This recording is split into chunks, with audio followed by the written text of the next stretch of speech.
जो राम मंदिर में चोरी हुई और हमारा पैसा, हिंदू का पैसा अगर किसी हिंदू ने ले भी लिया, भाई तुम लोगों को क्यों मिर्ची लग रही है? तुम लोगों ने जितनों ने भी ये आवाज उठाई है, मैं उनसे ये पूछना चाहता हूँ कि उन्होंने राम मंदिर में जाकर के कितना चंदा दिया?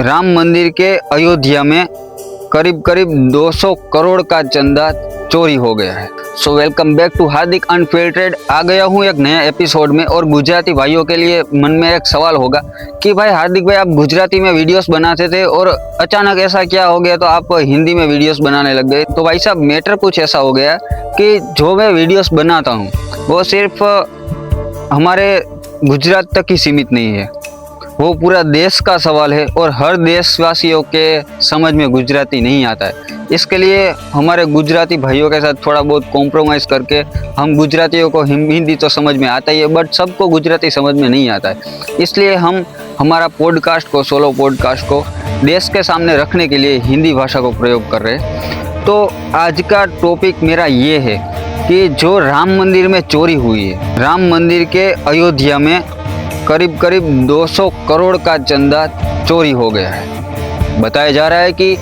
सिर्फ 200 करोड़ का तो सिर्फ कैश ही था, हीरे चांदी और सोने के जवाहरात भी के बॉक्स थे जो वो भी चोरी हो गए हैं। जैसे जैसे बात बढ़ती जा रही है, जैसे जैसे बात फैलती जा रही है, हर वो सनातनी, हर वो राम भक्त बहुत नाराज़ है, क्योंकि उसके ही राम मंदिर में, उसके ही राम के भगवान के मंदिर में इतनी बड़ी चोरी कैसे हो सकती है? क्या प्रधानमंत्री का और किसी का जवाब देने का कोई फर्ज नहीं है?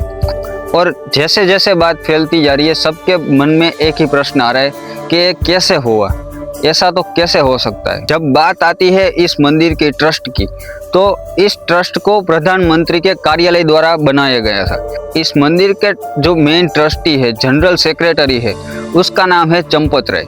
हैरानी की बात यह है कि चंपत राय को अभी भी मंदिर संभालने दे रहे हैं, उसके हाथ में अभी भी मंदिर है, उसके ट्रस्ट का सभी जिम्मेदारी अभी भी उसके ही हाथ में दे रखी है। तो क्या उसको टाइम दिया जा रहा है कि सारे सबूत और गवाह मिटा दे?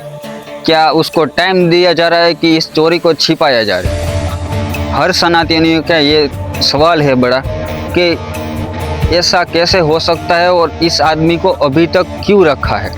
कोई कार्यवाही आगे क्यों नहीं बढ़ रही है? जैसे भी थोड़ा बहुत भी कोई हिंदू मुस्लिम का मामला आ जाता है तो उसका निवारण जल्दी से आ जाता है, उसका सॉल्यूशन जल्दी से आता है। 2-3 दिन हो गए इस न्यूज़ को सुनते सुनते, पर फिर भी सरकार के मुंह से एक भी जवाब सुनने को नहीं मिल रहा। अभी मैंने भी एक वीडियो बनाई और कितने सारे लोग वीडियोस बना रहे हैं कि राम भक्त, हम राम भक्त हैं, हम राम के देश में रहते हैं, जिसने राम मंदिर बनाया उसी ने ही राम मंदिर को डुबाया, ऐसे सब बोल रहे हैं। कम से कम आपको राम मंदिर को थोड़ा इतना तो सेफ रखना चाहिए था कि सभी देशवासियों की उम्मीद हर एक ही मंदिर पे टिकी थी और एक ही मंदिर को वो ज़्यादा दिल से चाहते थे। अभी क्या हालत है सनातनियों की, वो तो आप अभी सोशल मीडिया पे देख ही सकते हैं। जब भी बात करता हूँ मैं मोदी सरकार की, तब सबका यही कहना होता है कि आप भाई सरकार पे ही क्यों बोलते हो? क्या आपकी सरकार से पर्सनल दुश्मनी है? नहीं भाई, मेरी सरकार से कोई पर्सनली दुश्मनी है ही नहीं। मेरी दुश्मनी है तो सिर्फ और सिर्फ न्याय से। जब तक न्याय नहीं मिलता तब तक मैं आवाज़ उठाता रहूँगा। मेरी बहुत सारी, मैं पहले मोटिवेशन के वीडियोस बनाता था, पर तब भी मैं कभी कभी आवाज़ उठा लेता था जब जब मेरे को ऐसा लगता था कि नहीं, ये टॉपिक पे वीडियो बनाने जैसा है, क्योंकि हमारे देश को आगे बढ़ाने के लिए किसी ना किसी को तो मोटिवेट करना ही पड़ेगा। मतलब मेरा मोटिव ये था कि पहले मैं लोगों को मोटिवेट करूं और मोटिवेट होने के बाद लोगों को ऐसा लगे कि नहीं, हार्दिक को सुनने जैसा है, फिर अगर मैं उसको कुछ भी बोलूँगा तो कुछ तो मतलब समझेगी। क्योंकि इतने दिन मोटिवेट मुझसे होने के बाद, मेरी इतनी बातें सुनने के बाद, वो कुछ ऐसा सुनेंगे जिस पे उसको लगे कि नहीं, ये सब सवाल उठाने जैसे, तो वो खुद भी विचार करेंगे कि नहीं, ये सब करने जैसा है या नहीं। तो वो उस पे काम थोड़ा बहुत भी करेंगे, वो आवाज़ थोड़ा बहुत भी उठाएंगे। और जो लोग इस देश में रह रहे हैं सबको अपनी आवाज़, हक की आवाज़ उठानी चाहिए। अभी थोड़े दिन पहले ही एक मथुरा की बात है, एक लड़की चिल्ला चिल्ला के कह रही थी कि मेरा रेप हो गया है, मेरे को न्याय दो। तो अभी देखना बाकी ये है कि मोदी सरकार में उस लड़की को न्याय मिलता या नहीं मिलता। बड़ी खबर ये है कि जैसे जैसे दिन जा रहे हैं कुछ ना कुछ ऐसा ही होता जा रहा है कि हमारा देश लगता है आने वाले 10-15 सालों में पूरा बर्बाद हो जाएगा। पहले तो ये पेट्रोल डीजल की मारामारी आ गई, उसके बाद नीट पेपर लीक आ गया, 14 लोगों ने सुसाइड कर लिया और भी कहीं सुसाइड हुए होंगे, बट वो हम तक खबर पहुंची नहीं होगी। 14 लोग तो मर ही गए सुसाइड करके। और जो सुसाइड के खिलाफ आवाज़ उठाते हैं, जो खान सर जैसे है, उसे मीडिया ये घोषित कर देती है कि ये तो चाटुकार है, जिसको जानना ना कोड़ी, 2 रुपए की अक्ल नहीं है, सिर्फ कैमरा उठा के बच्चों को कुछ भी सिखा के इसके फॉलोअर बढ़ने लगते हैं, उसको यही लगता है कि नहीं मैं तो कुछ हूँ। ऐसे सब मीडिया वाले शिक्षकों को बोलने लगते हैं, टीचरों को ये सब बोलते हैं, यूट्यूब के स्टार टीचर ने 2 कौड़ी की अक्ल नहीं। अरे भाई क्या है यार, तुम कौन से देश में जी रहे हो, कैसी देशभक्ति कर रहे हो, सबको पता ही है। किसको नखरे करके दिखा रहे हो तुम? जब भी कोई बात उठाता है अपने हक के लिए तो अंधभक्त उसे डायरेक्ट ही देशद्रोही का थप्पा लगा देते हैं कि नहीं तुम देशद्रोही हो, तुम आतंकवादी हो, तुम मुस्लिम हो, तुम हिंदू नहीं हो। अरे क्या राम की तरह छाती चीर के दिखाए? ये तो अलग बात है, मैं कभी कभी टीका लगाता हूँ, कभी कभी नहीं लगा तो इसलिए, वरना अभी टीका लगाया होता तो भी आप यही बोलते कि नहीं तुम हिंदू नहीं हो।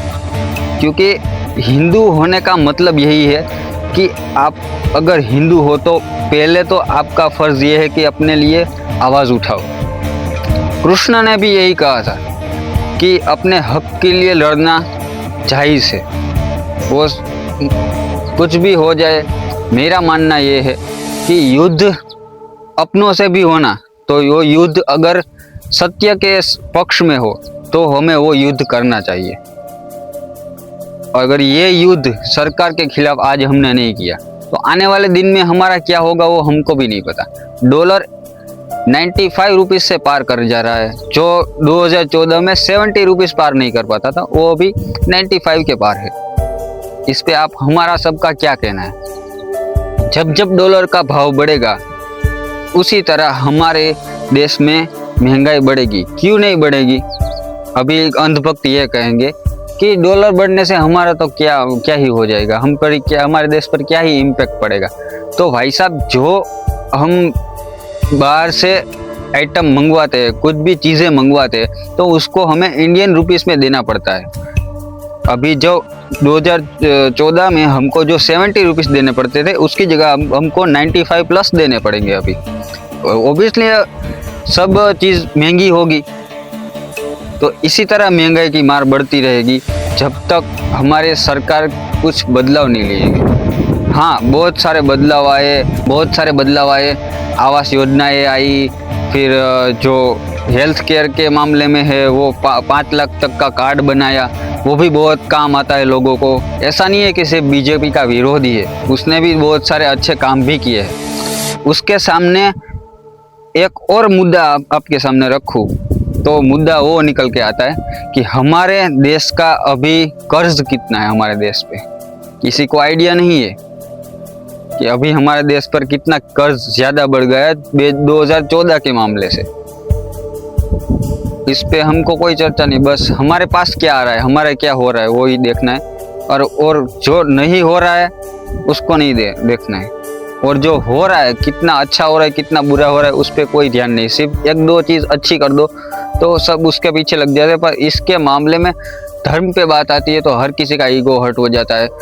जो भी हम अपने देवियों को या अल्लाह को या फिर सिख हो, ईसाई हो, सबके धर्म पे बात आती है तो सबका ईगो हर्ट हो जाता है। अभी हमारे हिंदू धर्म पे बात आई है तो हमारा भी ईगो हर्ट हुआ है, और हम अभी सरकार से जवाब नहीं पूछेंगे तो कब पूछेंगे।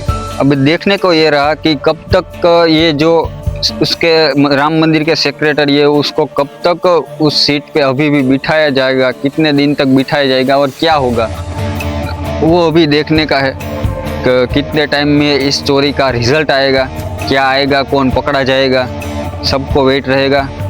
सो मिलते हैं नेक्स्ट वीडियो में, तब तक के लिए जय द्वारकाधीश, जय माता जी।